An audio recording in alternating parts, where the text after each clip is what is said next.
APSC জিলিছে Tamulpur জিলাৰ গোৰেশ্বৰৰ এজন ছাত্ৰ মুকুল বসুমতাৰীৰ গৃহত আমি উপস্থিত আছোঁ। মই সামগ্ৰিক পৰিৱেশ দেখুৱাবৰ কাৰণে অনুৰোধ জনাইছোঁ। এটা সাফল্য আৰু সাফল্যৰ পিছত তেখেতৰ ঘৰলৈ বিভিন্নজনে খা খবৰ ল'বলৈ আহিছে আৰু কালি যি আচলতে ৰিজাল্ট ওলালে APSC অসম লোকসেৱা আয়োগৰ যি আচলতে ফলাফল ওলাইছিল তাত তামুলপুৰ জিলাৰ গোৰেশ্বৰ অঞ্চলৰে সৰুফুলচিকি গাঁৱৰ মুকুল বসুমতাৰী আমি তেওঁৰ গৃহত উপস্থিত আছোঁ আৰু মই পোনে পোনে তেখেতক সুধিব বিচাৰিছোঁ। পুনতে শুভেচ্ছা জনাইছোঁ। কেনেকুৱা লাগিছে এই ফলাফলৰ পিছত? ভালে লাগিছে। অকণমান থিয় হ'লে ভাল হ'ব। কেনেকৈ প্ৰস্তুতি চলোৱা হৈছিল বা কি ধৰণে এই যিটো সাফল্য কি ক'বা? এইটো মই এতিয়া ধৰি 2 বছৰ মানে হ'ল প্ৰিপাৰেশ্যন কৰাটো। মাজতে বহুত কেতিয়াবা আমনিও লাগে, পঢ়িব মানে মনো নাযায়। নিশ্চয় মানে এইবিলাক মানে মনটো হেৰি কৰি পিনেও তেনেকুৱাই আপছ এণ্ড ডাউনছ বুলি ক'ম মই। তেনেকুৱা তাৰপিছত ফাইনেলি ৰিজাল্টটো পাইছোঁ। ৰিজাল্টটো ওলালে কেনেকৈ ক'ত পঢ়া হৈছিল মানে ইয়াতে হাইস্কুল মেট্ৰিক ক'ত কৰা হৈছিল? মই স্কুলিংটো কৰিছিলোঁ নৱোদয়ত কৰিছিলোঁ, ৰঙিয়া নৱোদয়। তাৰপিছত কৰিলোঁ ডিগ্ৰীটো NRDSত কৰিলোঁ। তাৰপিছত মাষ্টাৰ্ছ কৰিছোঁ মই ইংলিছত হেৰিত বড়োলেণ্ড ইউনিভাৰ্চিটিত কৰিছোঁ। তাৰপিছত মই কোচিং কৰিছিলোঁ 2 বছৰ মানে হৈছে। তাৰপিছত এতিয়া কিহত বাছনি কৰা হৈছে? এতিয়া BDত পাইছোঁ। BDত বাছনি কিমান নম্বৰত? 43 নম্বৰ। হয়, 43 নম্বৰ তেখেতে BDত যি চিলেকশ্যন পাইছে। আমি শুভেচ্ছা জ্ঞাপন কৰিছোঁ NB নিউজৰ তৰফৰ পৰা। তেওঁৰ পিতৃ এগৰাকী শিক্ষক আৰু দয়াৰাম বসুমতাৰী ডাঙৰীয়া। অকণমান থিয় হ'লে ভাল হ'ব। কি ক'ব আপোনাৰ পুত্ৰৰ এই সাফল্যত? নমস্কাৰ। পোনপ্ৰথমতে NB নিউজ চেনেলৰ কৰ্মকৰ্তাসকলক ধন্যবাদ জনাইছোঁ।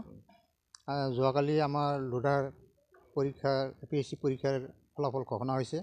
ঘোষণাটো পাই ভাল লাগিছে, খুব আনন্দিত পাইছোঁ। আৰু এইটো যথেষ্ট তাৰ কাৰণে প্ৰচেষ্টা চলাইছিল। BTRৰ যেনেকৈ ছুপাৰ 50 সেই ছুপাৰ 50 11 মাহ ট্ৰেইনিং পাইছিল আৰু সেই মৰ্মে তেওঁ প্ৰথম প্ৰচেষ্টাতে এই পৰীক্ষাত উত্তীৰ্ণ হৈছিল। দেখিবলৈ পোৱা গৈছে যে আমাৰ ভিতৰুৱা যিসমূহ গ্ৰাম্য অঞ্চল আছে, গ্ৰাম্য অঞ্চলৰ ছাত্ৰ ছাত্ৰীও আজিকালি ভাল ফলাফল দেখুৱাই আছে। কি ক'ব গোৰেশ্বৰ অঞ্চলৰ শৈক্ষিক পৰিৱেশ বা এই ধৰণৰ তেওঁৰ যিহেতু ৰঙিয়াত পঢ়িছিল তথাপিওতো ইয়াৰে তেওঁ ছাত্ৰ, কি ক'ব? হয়, এই ক্ষেত্ৰত আমি ক'ব লাগিব যে আমাৰ গাঁও অঞ্চলতো যথেষ্ট পঢ়া শুনা বা পঢ়িব পৰা ল'ৰা ছোৱালী আছে, কিন্তু বিশেষ তেওঁলোকে সুবিধা নাপায় বা যিখিনি সুবিধা পাব লাগে সেইটো বৰ্তমান শিক্ষা ব্যৱস্থাত বঞ্চিত হয় কাৰণে বহুতে মানে পঢ়া নাছিল। কিন্তু যোৱা বছৰৰ পৰা আমি শুনিছোঁ যে পৰীক্ষাবিলাকত যি দুৰ্নীতি সেই দুৰ্নীতিবিলাক যথেষ্ট পৰিমাণে কমি গৈছে। গতিকে এই ফৰ্মে এইবাৰ তেওঁ সাৰ্থক হোৱা বুলি মই ভাবিছোঁ। গুৰুত্বপূৰ্ণ কথা এটা তেখেতৰ পিতৃয়ে কৈছে যে যিসমূহ দুৰ্নীতি APSCত সংঘটিত হৈছিল বা অসম লোকসেৱা আয়োগৰ পৰীক্ষাসমূহত যি দুৰ্নীতি সংঘটিত হৈছিল ইয়াৰ পূৰ্বে সেইসমূহ হ্ৰাস হৈ যোৱাৰ পিছত বা সেইসমূহ বন্ধ হোৱাৰ পিছত গ্ৰাম্য অঞ্চলৰ ছাত্ৰ ছাত্ৰীও জিলিকি উঠিছে। গোৰেশ্বৰ মহাবিদ্যালয়ৰ এগৰাকী প্ৰাক্তন অধ্যাপক অসমীয়া বিভাগৰ কবি সাহিত্যিক তালুকদাৰ ছাৰ, অজিত তালুকদাৰ ছাৰ উপস্থিত আছে। কি ক'ব তেওঁৰ সাফল্যত? আপোনাৰ চুবুৰীয়াই হয়। মুকুল বসুমতাৰীৰ সাফল্যত আমি আনন্দিত হৈছোঁ আৰু গাঁওবাসী হিচাপে চুবুৰীৰ এগৰাকী কৃতি ছাত্ৰ হিচাপে আমি গৌৰৱান্বিত হৈছোঁ।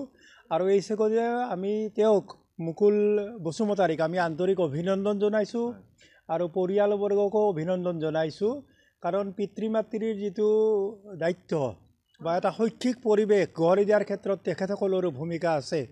আগন্তুক দিনত আমি আশা কৰিম যে মুকুলৰ এই কৃতকাৰ্যতাই এই অঞ্চলৰ ছাত্ৰ সমাজক বা যিসকলে এনেকুৱা ধৰণৰ প্ৰশাসনিক বিষয়ত তেওঁবিলাকে কাম কাজ কৰিব বিচাৰে তেওঁবিলাকেও নিশ্চয় অনুপ্ৰাণিত হ'ব। আৰু মই মানে মোৰ আন্তৰিক শুভেচ্ছা জনাইছোঁ, অভিনন্দন জনাইছোঁ। এনেই গম পোৱা যায় যে মানে আমি জানিব পাৰিছোঁ যে মানে গাৰ্জেনসকলে অভিভাৱকসকলে ল'ৰা ছোৱালীক মানে ডাক্তৰ আৰু ইঞ্জিনিয়াৰ এই দুটা ক্ষেত্ৰতে বেছিকৈ আগুৱাই দি থাকে, এইসমূহ ক্ষেত্ৰত কিন্তু ইমান মন নকৰে। হয় হয় হয়, এতিয়া সেইটো ধাৰণা এটা আছিল যে মানে চাকৰি বাকৰিৰ নিৰাপত্তা আৰু পৰৱৰ্তী সময়ত এটা মানে স্বচ্ছন্দ জীৱন, যে ডাক্তৰ হ'লে ইঞ্জিনিয়াৰ হ'লে এই হ'ব পাৰি। কিন্তু এতিয়া দেখা গ'ল কি যে নতুন চামে ইচ্ছুক হৈছে প্ৰশাসনিক বিভাগত তেওঁবিলাকে সোমাব বিচাৰে আৰু তেওঁবিলাকৰ যিখিনি দক্ষতা বা প্ৰশাসনিক কাম কাজত তেওঁবিলাকে জড়িত হৈ আনন্দ পায় আৰু দেশৰ সেৱাৰ কাৰণেও তেওঁবিলাকে নিশ্চয় এটা মনত ভাৱ লৈ থাকে গতিকে সেই ক্ষেত্ৰত এইটো খুব আদৰণীয় কথা গতিকে এইখিনিয়ে কথা আৰু ভাল হয় আচলতে সমাজ সেৱাৰ কাৰণে বা দেশৰ সেৱাৰ কাৰণে এইসমূহ ক্ষেত্ৰ বাছি ল'ব পাৰে নতুন ছাত্ৰ ছাত্ৰীসকলে আন এজন চুবুৰীয়া উপস্থিত আছে শুভাকাংক্ষী কি ক'ব মোৰ ফালৰ পৰা এইটোৱে ক'ব বিচাৰিছোঁ বৰ্তমান যিটো শিক্ষা ব্যৱস্থা এই শিক্ষা ব্যৱস্থাৰ মাজেতো মুকুল বসুমতাৰীয়ে যিটো সাফল্য অৰ্জন কৰিলে তাৰ ক্ষেত্ৰত মই ধন্যবাদ জনাইছোঁ আৰু বৰ্তমান পৰিস্থিতিত যি এটা ৰিজাল্ট কৰিলে আমাৰ গৌৰেশ্বৰবাসী হিচাপে মই তেখেতক ধন্যবাদ জনাইছোঁ আৰু পৰিয়ালক মই ধন্যবাদ জনাইছোঁ এই ধৰণৰ পৰিৱেশ আমি মুকুল বসুমতাৰীৰ গৃহত আমি দেখিবলৈ পাইছোঁ আৰু মোৰ সহযোগীয়ে দেখুৱাইছে যে এখন সাধাৰণ ঘৰ শিক্ষকৰ পৰিয়ালৰ এখন ঘৰ আৰু এই শিক্ষকৰ পৰিয়ালৰ ঘৰৰ পৰাই মুকুল বসুমতাৰীয়ে বৃহত্তৰ তামোলপুৰৰ লগতে গৌৰেশ্বৰ অঞ্চললৈ যি সাফল্য কঢ়িয়াই আনিছে এই সাফল্যত সকলো গৌৰেশ্বৰবাসী ৰাইজে বা তামোলপুৰ জিলাবাসী ৰাইজে তেওঁক শুভেচ্ছা জ্ঞাপন কৰিছে আৰু অভিনন্দন জ্ঞাপন কৰিছে গৌৰেশ্বৰৰ পৰা মই দীপাংকৰ দাস NB নিউজ